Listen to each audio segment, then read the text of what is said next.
Hey, what day is it? Oh, it's Wednesday. Tuesday. Yeah, 8 o'clock in the morning. You got your coffee. I got my coffee. Hey, Yeah, it's my new coffee cup. Well, it's a couple here's months old. here's to you. Yeah, mine's a to-go cup. Uh,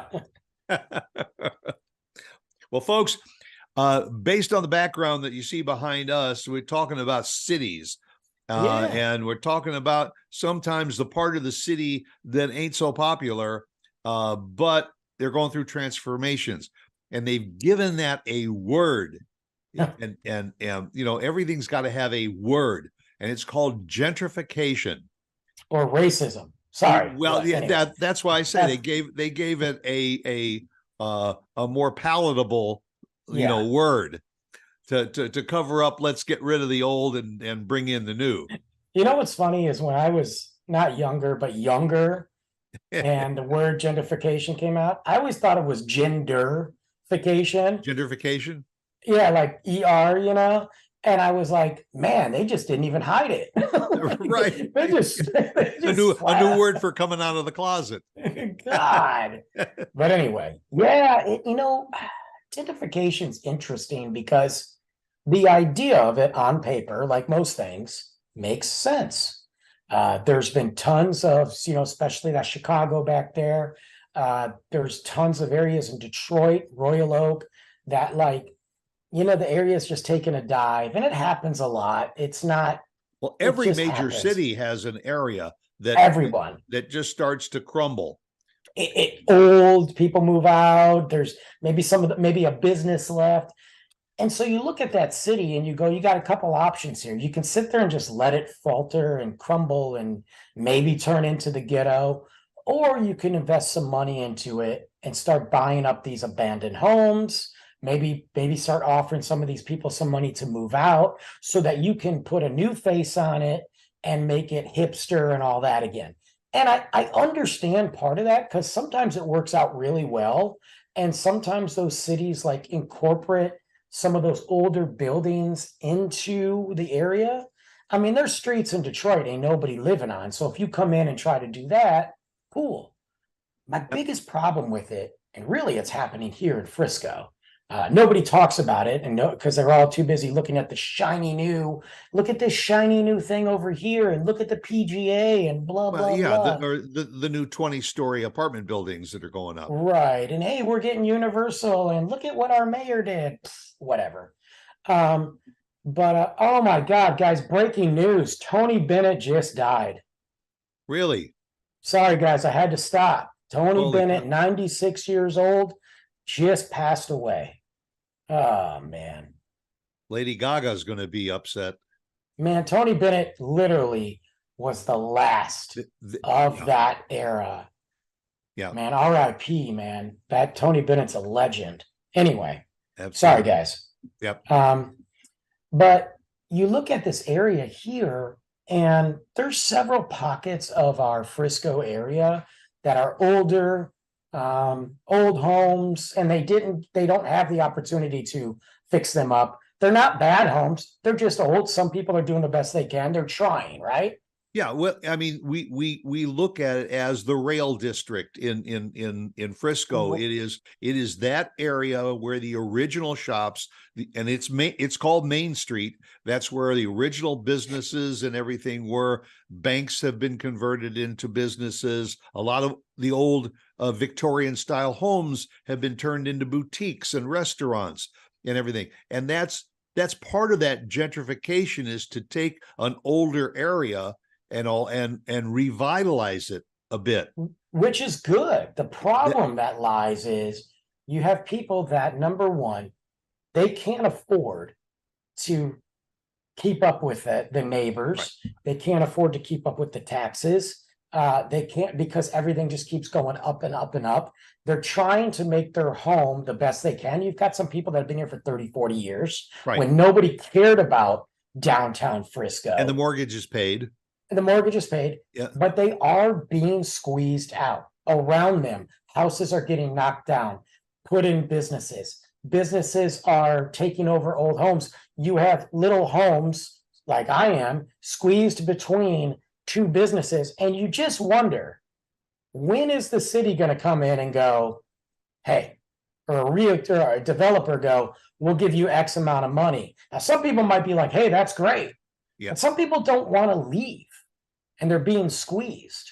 Well, but from the city's point of view, they're the ones that gave the variance and all to make it switch from a residential Sure. to a residential / commercial property and Sure. all. And they fully understand that while they're still going to get property taxes on every property and all, if that business turns from an already paid off home occupied by a family to a business that's now going to generate tax revenue for the city, that's one of the reasons that they say, hey, we're all for turning those family homes into businesses because it's more money in our pocket.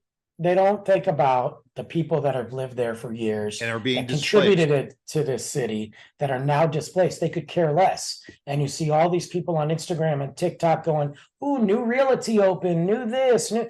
Well, what about the family that had no choice, but now has to leave their 40-year-old home because Frisco wants some bougie boutique that 3 people are going to shop at? And they won't.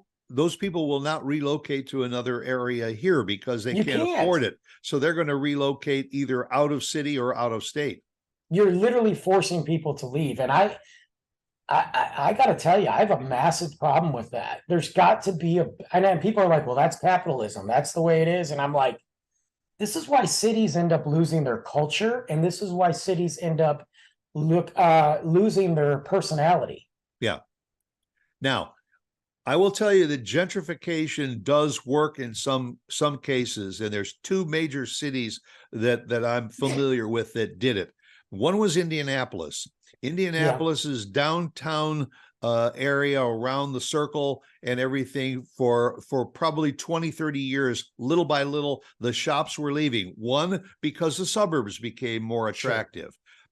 And there were more people to draw upon in the suburban areas. So the mama papa shops left the downtown area as they do all across America. And these vacant buildings just were deteriorating. It was like, what was ever going to happen? It became a seedy part of town. Sure. You never wanted to go there at night. The bars even started closing up.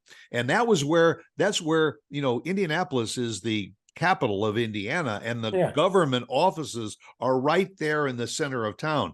5 o'clock hit, everybody disappeared because you didn't want to be downtown.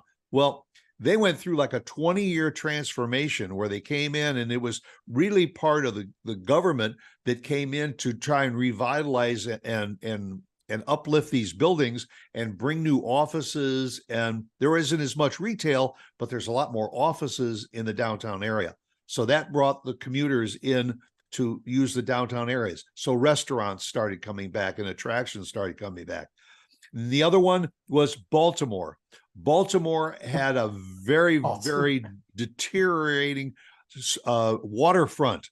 Baltimore still does. It's one of the most dangerous cities in the world. But but let's go back about 30 or years or so. When it was bad, they went through a big revitalization program. It was great for about 20 years and all, and now it seems like it's reverting back to being a tough part of the city. Oh, yeah. I mean, they did it. They tried. But the problem with Baltimore, again, would be the corruption. And it trickles down, and I know it worked a little bit. Actually, there's some parts of the south side of Chicago that it worked, you know, and there's parts of Detroit that we wouldn't have today. Look, if you've got an empty lot and you've got empty, and I can't stress this enough for the people that aren't familiar with Detroit, if you've got empty streets, nobody's living on those streets, those houses, the crackheads don't even want those houses, then come in, do what you got to do. But when you got people that are struggling, and I'm not talking about like drug dealers and gangbangers, I'm talking about people, families that are trying to make it, trying to keep their little piece of the pie, and you come in and you squeeze them out, they're a part of this country, they're a part of this city, they're a part of this town, and you just don't care what happens to them. That's that corporate greed, and that's that political greed and the city greed and mayoral greed that I just can't sit with. Yeah, yeah. The developers come in and say, okay, let's buy up that property for, pennies on the dollar and all, and then we will launch a multi-use area, with housing Yeah. and shops and businesses and apartments and Shops or whatever. yeah, Or hey, let me put in this new foo-foo coffee shop. yeah, Or you know what? Here's a yoga studio for all the moms out there that pretend they're gonna go to yoga. Like I don't know. yeah. I think part of that brings the city together though. Like I think part of these homes, these old homes, is what makes the downtown really kind of cool. Lauren and I watch HGTV a lot, because there are several of the shows. And you mentioned Detroit. There are two gay guys in Detroit that have a show Only two. where they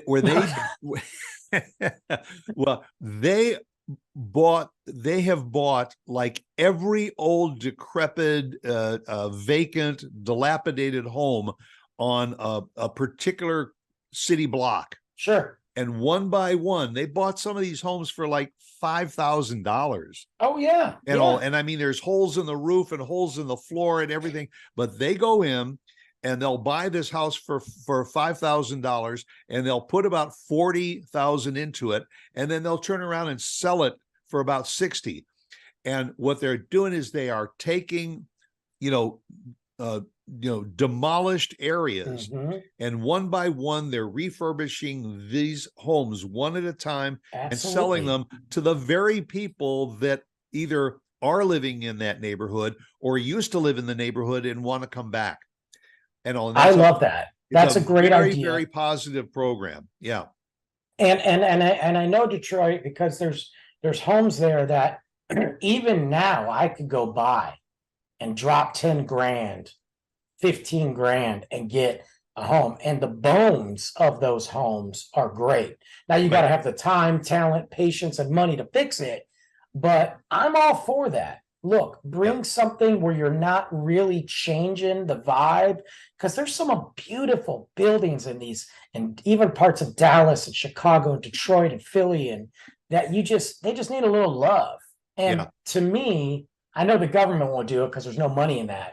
But to me, that's what we need to do. Forget this. I'm going to buy it out, put this yoga shop here, put this paint store here, whatever. Let's give some revitalization to the pulse of that city with the people. Yeah. And that's why another part of that gentrification idea is that there are these yuppies and all that are coming in, and they are buying up some of these big older homes. I know the south side of Chicago is a good case where these are 2 or 3 story homes or walk-ups or something. Big ones. And they will buy them, and then they will come in and just gut them and pour some money in and create a really great residence, because they see it as an investment that they'll live in it for 5 or 10 years. When they start to raise a family, they'll move to the suburbs and they'll sell this at a profit. And I get it. I mean, I get it. Unfortunately, what it does, though, is it leaves the imprint and it destroys the community. Now, some of these communities have already been destroyed, whether that be because of the economy or drugs or what have you. But sometimes it's just a bad cycle. Rap. Look, I mean, and I don't know. I'm not saying that the idea or everything, there isn't positive that can come from it. But the majority of the time, there is some evil Scrooge McDuck behind it that is trying to wipe the city. And my big thing is nobody cares about the people. So I'm it's just weird in a society that we're so quick to throw people away and not worry about what happens to them. I think if it's those independent developers from that area that know that area, that want to make a difference in the footprint of their neighborhoods, I applaud them and all. Me too. And but unfortunately, most of the time it is out of town or out of state greed that comes in and sees it as a way to make a fast buck, because they're the ones that come in and while they will take down the old buildings that were there, they put up something that barely qualifies as builder grade. Doesn't even exactly. It's brand new and all, but it's just barely functional. We have a developer we have a developer here in Frisco, and I'm not going to say their name, but they've bought and done a lot in the downtown area.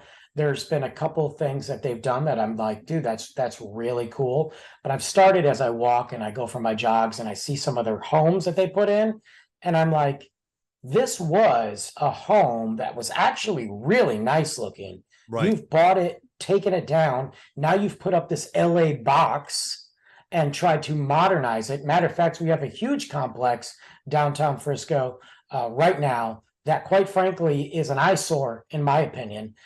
Do I go there and visit some of the stuff? Sure.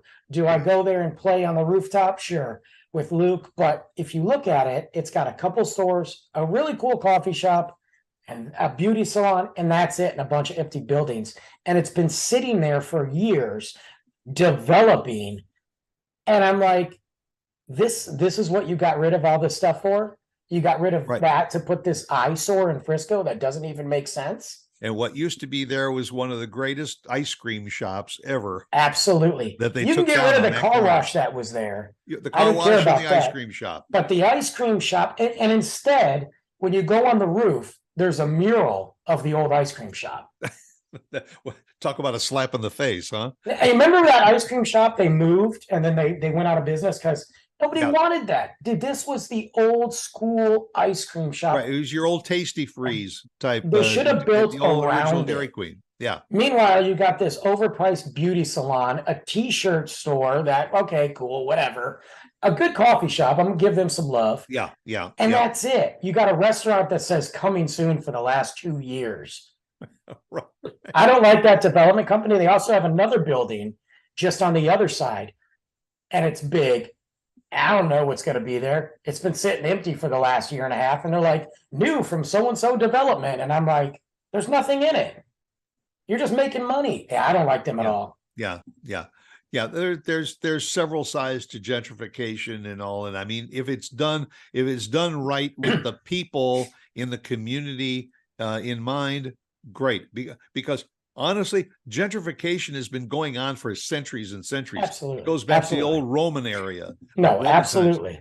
You know, but if it's done right. But unfortunately, we live in a time, and I won't mention a former political official's name, but that would go in and just build a big, you know, resort and everything that really doesn't serve a purpose other than a personal purpose. But well, we have that going on here, so yeah, there you go. Yeah, but anyway, but you know, if you want to invest in a piece of property, at least turn around and do something positive for the community that you bought the property in.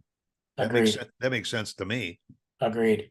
All right. Well, maybe we'll go find an old property and we'll tear it down and we'll put up a glass house and just throw stones at it.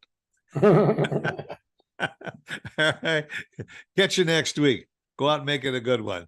Bye.